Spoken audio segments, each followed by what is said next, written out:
Donald Trump তার দ্বিতীয় মেয়াদে যুক্তরাষ্ট্রের প্রেসিডেন্ট হিসেবে ক্ষমতা নেয়ার প্রথম দিনই একটি নির্বাহী আদেশ জারি করেছিলেন, যা ছিল যুক্তরাষ্ট্রে জন্ম নেয়া কোনো শিশুর বাবা মায়ের কেউই মার্কিন নাগরিক বা বৈধ স্থায়ী বাসিন্দা না হলে তাদের সন্তানদের জন্মসূত্রে স্বয়ংক্রিয়ভাবে নাগরিকত্ব পাওয়ার অধিকার বাতিল করা।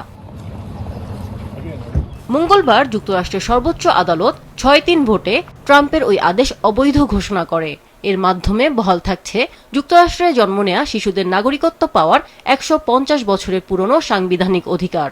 আদালত জানিয়েছে, এই সাংবিধানিক অধিকার নির্বাহী আদেশের মাধ্যমে পরিবর্তনযোগ্য নয়। সুপ্রিম কোর্টের এই সিদ্ধান্ত ট্রাম্পের জন্য বড় ধাক্কা হিসেবে দেখা হচ্ছে। Optical brighter photo catalyst active granule সমৃদ্ধ বসুন্ধরা পাওয়ার ওয়াশ, ঝলমলে কাপড়ে ফুরফুরে মন। গত বছর দ্বিতীয়বার যুক্তরাষ্ট্রের দায়িত্ব নেওয়ার পরই অভিবাসন কঠোরভাবে নিয়ন্ত্রণের জন্য একগুচ্ছ নীতির অংশ হিসেবে এই নির্বাহী আদেশ জারি করেন ট্রাম্প। শুরু থেকেই এ আদেশের সাংবিধানিক বৈধতা নিয়ে ব্যাপক প্রশ্ন ওঠে।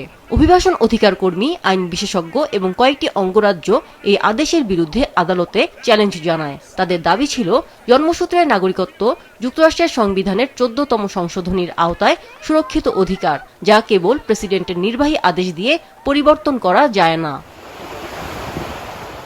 এর আগে ট্রাম্পের নির্বাহী আদেশটি খারিজ করে রায় দিয়েছিল যুক্তরাষ্ট্রের নিম্ন আদালত। এবার সুপ্রিম কোর্টও নিম্ন আদালতের সিদ্ধান্ত বহাল রাখল।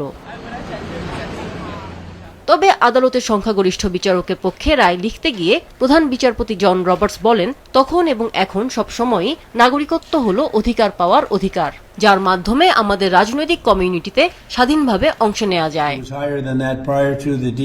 এ রায়ের প্রতিক্রিয়ায় ট্রাম্প একে তাদের দেশের জন্য খুবই খারাপ বলে উল্লেখ করেছেন।